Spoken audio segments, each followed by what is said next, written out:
Sunt Marius Andrei și vă invit să petrecem împreună un timp de calitate în care să stăm de vorbă despre lucruri importante.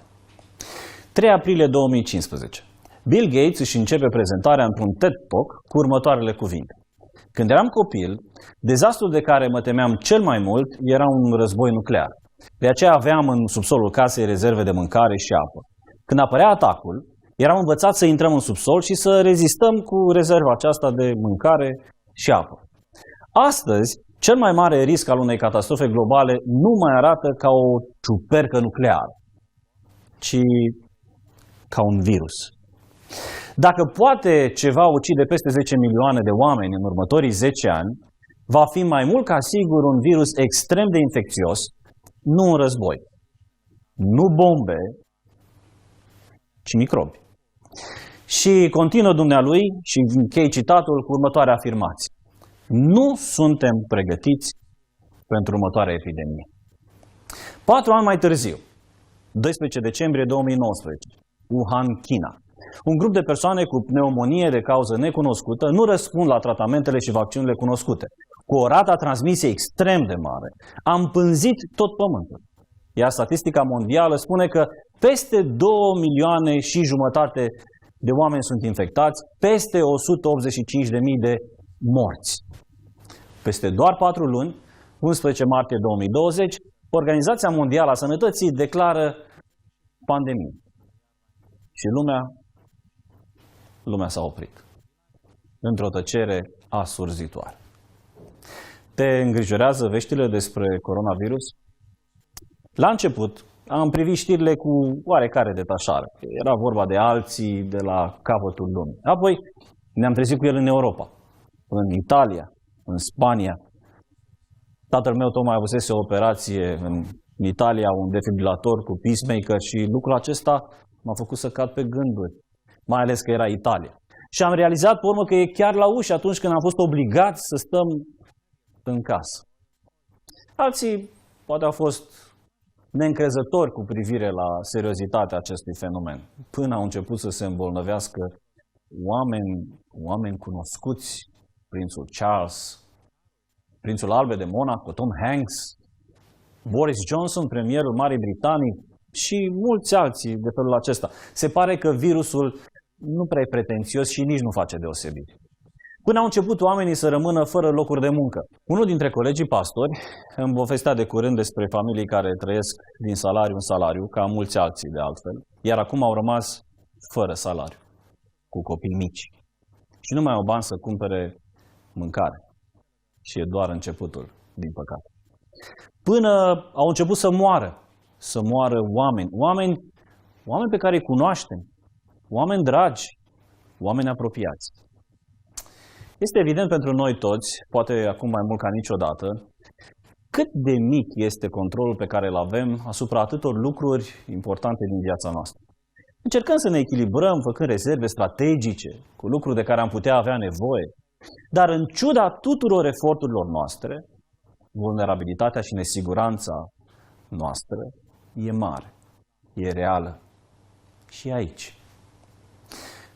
Atunci când parcă eviți să privești în ochi omul cu mască din fața ta, la rând la cumpărături, sau când tresari la fiecare tușit al celui din preajma ta. Când cineva drag face febră și tușește și te gândești de 2 ori dacă să suni sau nu la ambulanță, poate chiar și pentru alte afecțiuni decât COVID-19. Acesta este adevărul pe care l-am resimțit cu toții în această perioadă. Și anume, sunt atât de multe lucruri care ne afectează viața și sunt în afara controlului nostru. Trebuie să stăm închiși în casă, pentru că nu putem controla decât puțin din ceea ce ni se întâmplă. Prea mult timp am trăit cu impresia falsă că avem control asupra vieților noastre. Dar vine un timp ca acesta, un virus, o pandemie. Și ni se aduce aminte încă o dată de vulnerabilitatea noastră, de limitările noastre. Vă aduceți aminte de Iov?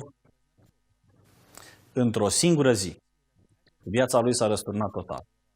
A dat faliment. Toate afacerile lui au dispărut. Toți copiii lui au murit într-un accident. și după puțină vreme sănătatea sa s-a deteriorat dramatic și cei care declarau că le pasă de el îl împingeau către cădere psihică. Și poate chiar mai rău de atât. Mori, i-a zis soția. Ce l-a făcut să stea și să nu cadă? Îmi place mult o declarație a lui pe care o face în capitolul 12. Am și eu minte ca voi. Nu sunt mai prejos decât voi. Și în urma analizei pe care el o face, ajunge la următoarea concluzie. Dar știu că răscumpărătorul meu este viu și că se va ridica la urmă pe pământ. Chiar dacă mi se va nimici pielea și chiar dacă nu voi mai avea carne, voi vedea totuși pe Dumnezeu. Îl voi vedea și îmi va fi binevoitor. Ochii mei îl vor vedea și nu ai altuia. Sufletul meu tânjește după dorul acesta în lăuntrul meu. Și totuși sunt atât de mulți oameni astăzi care spun că cei care cred în Dumnezeu sunt retrograzi sau slab de îngeri, slab la minte. Nu suntem. Și noi avem minte ca și ei. Doar că folosim alte informații, alți parametri și în același timp ținem cont de lucruri despre care ei nu vor să țină cont. Ce l-a ținut pe Iov când viața lui s-a schimbat atât de dramatic și fundamental? Încrederea în Dumnezeu. Pentru că Dumnezeu este de încredere chiar și atunci când nu înțelegem ce ni se întâmplă și de ce ni se întâmplă. Faceți aminte de Ioan Botezătorul? Și pentru el, într-o singură zi, viața lui s-a schimbat total. E prins, e aruncat în închisoare. El, cel mai mare dintre profeți, e la cheremul unduirilor unei fetișcane, urii și gelozie unei femei și slăbiciunii și neputinței unui om politic. Și Dumnezeu nu făcea nimic. Iar Mesia, cel pentru care pregătise calea, nu dădea niciun semn de interes. Așa că trimite ucenicii cu o singură întrebare. Ești tu acela sau așteptăm pe altul? Avea îndoieli. Încrederea îi se zdruncinase. Și răspunsul primit e un raport al zilei vieții lui Iisus și la final un gând pe care Luca îl spune în felul următor. Ferice de acela pentru care nu voi fi un prilej de potignire. Nu te potigni, Ioan. Ai încredere. Și Ioan a înțeles. A avut încredere. Și a murit. Dar a murit cu credința neclintită în Mesia pentru care pregătise calea. Încredere. De fapt, totul se reduce la acest cuvânt. Încredere. Cei care sunt responsabili cu găsirea unor soluții pentru această pandemie ne cer încredere. Să avem încredere în capacitatea lor de a ține sub control pandemia și în final să găsească tratamentul și vaccinul care vindecă. Să avem încredere în deciziile pe care le iau ei, pentru că le iau spre binele nostru. Nu asta spun toți. Nu acest lucru ni se cere mereu. Aveți încredere? Apropo, în cine aveți cea mai mare încredere? Unii au în armată, alții în biserică, alții în medici, iar alții în președinte. Dar am o întrebare pentru dumneavoastră. Câți avem încredere în Dumnezeu? Mi-ar plăcea să fim față în față și să văd cum ridicați mâna toți cei care aveți încredere în Dumnezeu. Pentru că nimic nu smerește mai mult omul decât conștientizarea propriei existențe în fața unui Dumnezeu sfânt și atotputernic. Știți unde cred eu că se descoperă puterea lui Dumnezeu? Nu doar în faptul că a creat o lume. E un lucru incredibil să construiești, să faci o planetă, să dai viață. Nu doar în potopul care nimicește o lume. Îți trebuie multă forță să poți să determini răsturnarea și răscolirea unei planete. Nici măcar în alegerea unui popor al său pe care să-l binecuvânteze de-a lungul secolelor. Eu cred că puterea lui Dumnezeu stă în faptul că El este un Dumnezeu prezent. Daniel, profetul Daniel, în cartea lui din Sfânta Scriptură, spune următoarele cuvinte. El schimbă vremurile și împrejurările. El răstoarnă și pune pe împărați. El dă înțelepciune înțelepților și pricepere celor pricepuți. El descoperă ceea ce este adânc și ascuns. El știe ce este în întuneric și la el locuiește lumina. De fapt, dacă citiți cartea lui Daniel, veți descoperi, și nu numai acolo, că Dumnezeu cu zeci, sute și chiar mii de ani înainte spune ce urmează să se întâmple. Nu mă credeți? Vă recomand să mai citiți încă o dată cu multă atenție cartea lui Daniel. Apoi treceți la Apocalipsa. De fapt, vă recomand să luați Sfânta Scriptură și să o citiți, ca să ne aducem aminte. De ce? Pentru că Dumnezeu știe. Și nu doar că știe, ne spune și nouă ceea ce știe, nu pentru a liniști curiozitatea noastră, ci El știe și a spus că atunci când evenimentele se împlinesc, să ne aducem aminte, să avem încredere în El. Și de asemenea, să ascultăm de ce spune El. Cred că profețiile sunt una dintre cele mai categorice dovezi ale prezenței lui Dumnezeu în viața acestei planete și a noastră, a oamenilor. De aceea vă recomand să le studiați.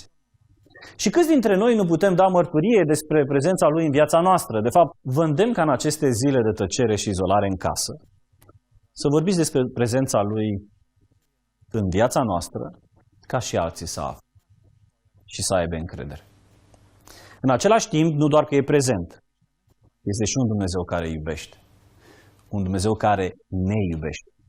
Cea mai faimoasă, cea mai extraordinară și în același timp textul de aur numit, spune următoarele lucruri.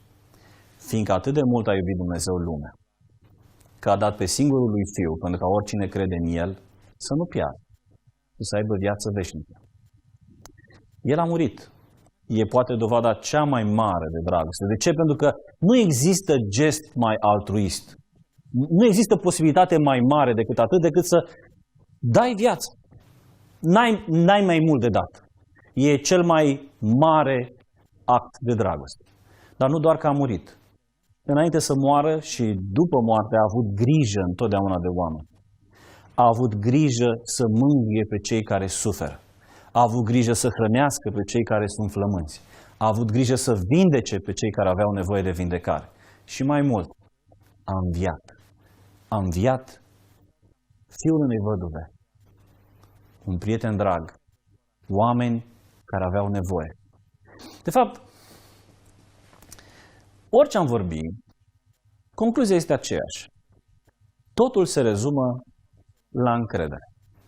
Aceasta a fost și ispita la care a căzut Eva și apoi Adam. Când șarpele a amăgit-o pe Eva, întrebarea din spatele întrebării era: ai tu atâta încredere în Dumnezeu, atât de multă încredere în El, încât să lași pe El să decidă ce este bine pentru tine? Acum, eu îți spun că El te vrea cumva primitivă, așa, mai înapoiată. Să nu fii ca El. Acum, n-ai vrea să faci ce vrei tu, nu ce vrea El? Ai tu atâta încredere în El încât să-L lași pe El să hotărască? Și omul, în urma analizei pe care a făcut-o, a decis să n-aibă încredere în Dumnezeu. Și de atunci, omul nu mai are încredere în Dumnezeu, iar Dumnezeu a făcut tot posibilul să-i recâștige încredere.